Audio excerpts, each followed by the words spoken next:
Então, galera, vamos estar falando aqui sobre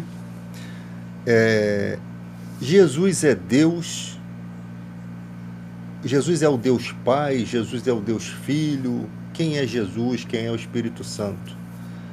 É lógico que Jesus não é o Deus Pai, nós sabemos disso.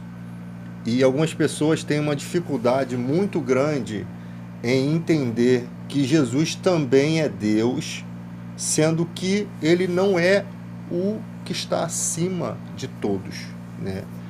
Ele é Deus Filho, porque ele não foi criado, né? É importante você entender que algumas pessoas só entendem o Jesus homem, o Jesus que veio na Virgem Maria, né?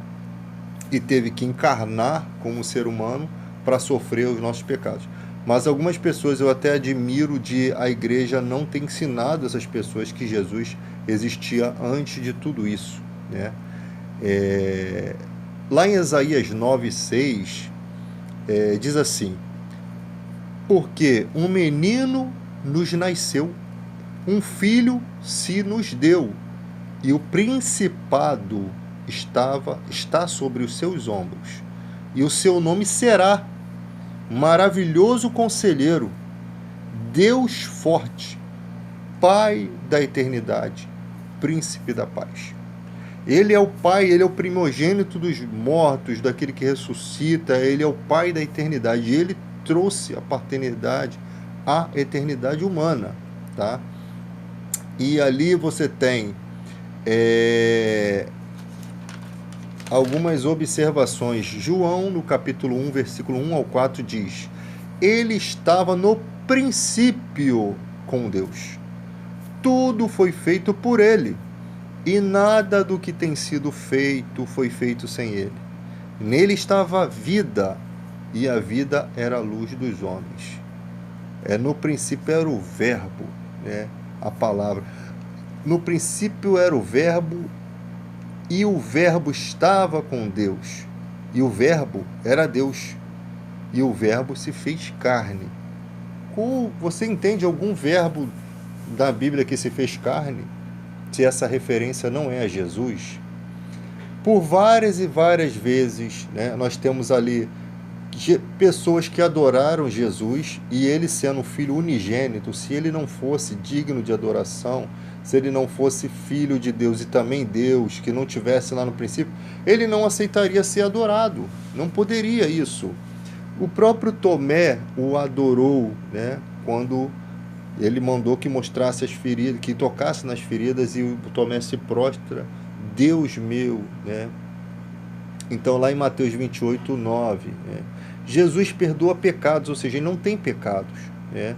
Em partes da Bíblia diz que Jesus não tem pecado. Algumas pessoas tentam atribuir maldade a Deus, sendo que a Bíblia diz que Deus é luz e não há nele trevas nenhuma. Então, tipo assim, mas como é que o diabo existe? Como é que Satanás existe? Eles não foram feitos ruins. Eles foram feitos bons.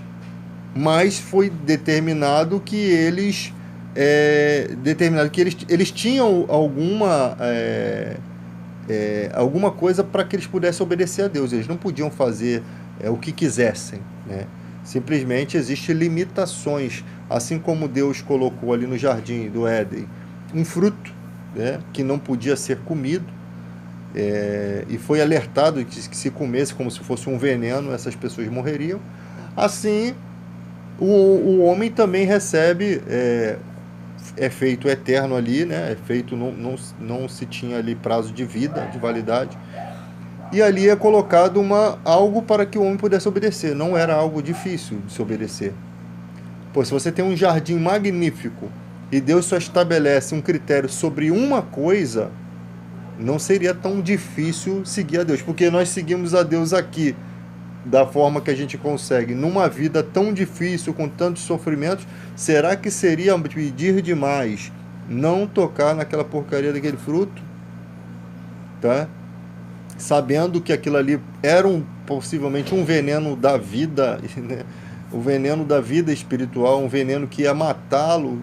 Talvez quando Adão viu Eva e Eva não morreu, ele pode ter duvidado de Deus, né?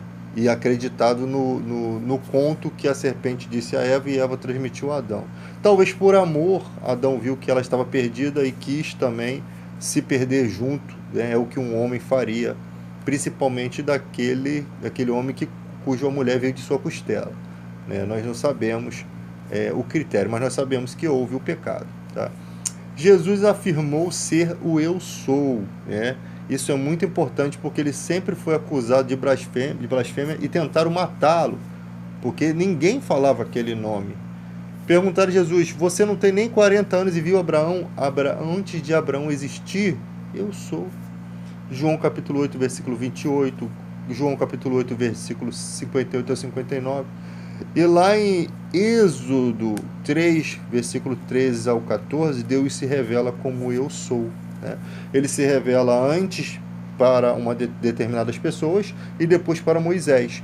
Então Moisés fala: como que vão saber que o Senhor esteve comigo? Fala que eu sou te enviou. Então quando Moisés revela aquilo, aquela pouca gente ali sabia do que se tratava e ali entendeu que realmente de fato Moisés esteve com Deus, né? Outras questões, Jesus disse que viu Satanás cair do céu como relâmpago, né? Jesus cita questões celestiais. Os saduceus perguntaram de quem é a esposa lá no dia, né? Pois todos se desposaram com a mesma esposa. Jesus fala: no céu não se casam nem se dão em casamento. Ou seja, Jesus tinha um conhecimento daquilo que é celestial, né? Ninguém vai ao Pai senão por mim. Ninguém conhece o Pai senão o Filho e aquele ao qual o Filho quiser revelar, né? Eu estou no Pai e o Pai está em mim. João 14, 10. Quando fala assim, João 14, 8 e 9, mostra-nos o Pai, e aí Jesus fala: quem me vê a mim, vê o Pai. Porque os atributos de justiça, santidade, talvez até de aparência, serem iguais. A diferença é que um é pai e o outro é filho. Jesus é como um ancião de dias também em Apocalipse. Ele é visto como um ancião de dias porque ele também é eterno. Então, eu e o Pai somos um, porque não há nem o que tirar nem pôr. A característica de amor, a característica de eternidade, sendo que Jesus sabe que o Pai é maior do que ele, né? Todas as coisas aqui na terra foram sujeitas a Jesus, né? É por isso que Paulo diz: mas quando diz todas as coisas, isso exclui o Pai, tá? Diz aqui também: ao nome de Jesus se dobre todo o joelho dos que estão nos céus, na terra e debaixo da terra. Filipenses 2,10. É lógico que quando ele fala esse texto, não significa que Deus se dobrará diante de Jesus. Porque em Coríntios 15, 27 ele diz: sujeitou todas as coisas a pé de Jesus, exceto o próprio Pai. Lógico que o Pai está acima. Jesus jamais ia deixar Deus se dobrar de joelhos a ele, né, sendo o Pai. Então Deus é a luz e não há nele treva nenhuma. 1 João capítulo 1, versículo 1. 1 João capítulo 1, versículo 5 ao 10. E Romanos 9,5 diz: deles são os patriarcas e a partir deles se traça a linhagem humana de Cristo, que é Deus, acima de todos, bendito para sempre. Em Hebreus 1 diz: e por meio de quem fez o universo. Está falando de Jesus Cristo também. Os próprios demônios, lá em Marcos 3, versículo 7 ao 12, confessavam que Jesus era o Santo de Deus, que Jesus era o Filho de Deus, também tinha essa confissão. E a Bíblia fala que Jesus mandava calar porque bem sabiam que ele era o Filho, né?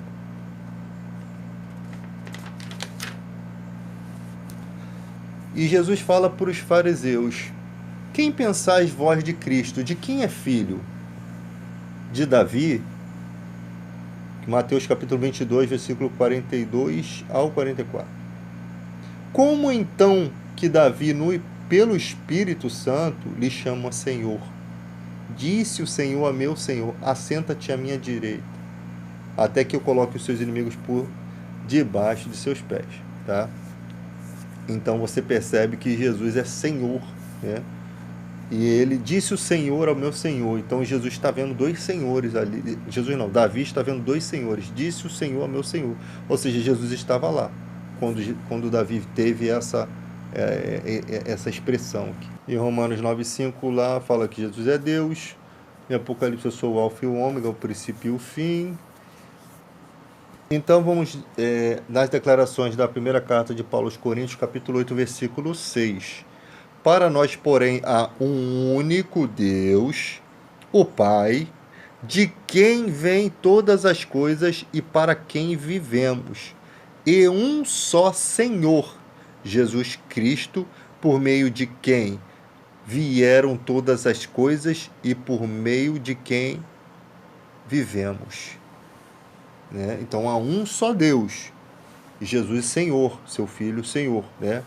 Então disse o Senhor ao meu Senhor, né? Então haviam dois senhores quando Davi diz isso. Então os textos bíblicos não deturpam isso, né? A graça do Senhor Jesus Cristo, o amor de Deus e a comunhão do Espírito Santo sejam com todos vocês. 2 Coríntios 13, versículo 14. Jesus fala que o Espírito Santo seria: eu rogarei ao Pai para que envie o Espírito Santo, ele me glorificará porque falará do que é meu, né? E lá em Colossenses 2, versículo 9 e 10. Pois em Cristo habita corporalmente toda a plenitude da divindade, e por estarem nele, que é o cabeça de todo poder e autoridade, vocês receberam a plenitude. Então, em Cristo habita corporalmente toda a plenitude da divindade. E por estarem nele, nós, né, estarmos nele, que é o cabeça de todo poder e autoridade, vocês receberam a plenitude. Colossenses 2, versículo 9 e 10. Então, em Mateus 28, 19, ensina a batizar em nome do Pai, do Filho e do Espírito Santo. Os três colocados na mesma dimensão do batismo. Lá, quando façamos o mundo, né, façamos o homem, no início era o verbo, o Espírito Santo pairava sobre a face das águas. Então, o Espírito de Deus pairava sobre a face das águas, né? Então, já tinha ali o Espírito sendo citado lá na Bíblia, tá? Então, a declaração de Hebreus 1 fala de Jesus, por meio de quem fez também o universo. Então, aqui nós vemos a essência de Cristo, eterno, puro, sem pecado, né? A Bíblia declara em alguns versículos que Jesus nunca pecou, né? Que ele nasceu em condição humana, porém sem pecado. O próprio Jesus fala que dos nascidos de mulher, né? Na condição humana, não havia ninguém como João Batista, ou seja, ele se exclui dessa condição humana. Por quê? Porque ele é um ser formado somente por Deus e em uma mulher, concebido por uma mulher, né? Então, o Criador habita na criatura e nasce. Então, você percebe que Maria é considerada mãe de Deus, né? Por esse motivo. Mas que ele já existe antes. Então, você percebe... Quando Maria está grávida, ela simplesmente se aproximando da prima dela, dentro do ventre, o Espírito se moveu dentro lá do João Batista, quando estava nenenzinho lá. Ou seja... o poder que estava no ventre de Maria era tão grande, né, do Filho de Deus, que acabou acrescentando unção sobre a vida de João Batista. O simples fato de duas mulheres grávidas se encontrarem. Então, algumas pessoas questionam algumas situações de Cristo, só que Cristo é um homem totalmente excepcional, totalmente diferente de um ser humano comum. Porque, diferente em que? Ele simplesmente nunca experimentou pecado. Ele não está debaixo da condição adâmica. O pensamento dele não tem maldade, né? Tem pensamento de justiça. Você vê que Jesus, ele ignorou o Herodes. Simplesmente ele não falou uma palavra. Ele tem sentimento. Ele trata os fariseus, ele ofende os fariseus, chamando-os de raça de víbora, mostrando como como Deus vê as pessoas hipócritas, né? Ele fala: vocês são sepulcro caiado, vocês... Ele joga em face, né? Ele não consegue, diante da cara lavada de pau, cara de pau do ser humano, ficar quieto. Ele não consegue deixar de aplicar uma fala sobre aquela pessoa, né? Vocês são filhos do diabo, são vocês, porque querem satisfazer os desejos dele. Então, Jesus sempre teve um comportamento mostrando que como o nosso comportamento de justiça também, né, em relação a pessoas que são assim hipócritas, como algumas que a gente conhece. Então é importante entender esse lado humano de Cristo, mas é importante entender que era um ser que sempre esteve com o Pai, né, que sempre estava em constante comunhão com Ele, mesmo sendo humano. Era um homem que vivia exclusivamente para o plano de Deus, né? Exclusivamente. Então você não tem relatos de nenhum pecado, até porque quem pode perdoar pecado se tivesse pecado? Quem pode vencer a morte? A morte não tinha poder de o matar. Tanto que ele fala: Pai, entrego a ti o meu espírito. A minha vida eu a dou, ninguém a toma de mim. Tenho poder para dar e para retomar. Ele tem esse poder, tá? Então aqui você, com todas essas aplicações, você consegue compreender que Jesus é Deus Filho, né? Que ele está à direita de Deus, como na visão de Estevão, né? Mas ele sempre foi o unigênito do Pai. Ele sempre foi. Satanás o tenta: se tu és o Filho de Deus, ou seja, ele sabe que Deus tem um filho. E Jesus sempre falava o Filho do Homem, referindo-se a ele mesmo, apesar dessa expressão no Antigo Testamento ter outras relevâncias, mas ele está se referindo a ele mesmo, e você pode entender isso nos contextos.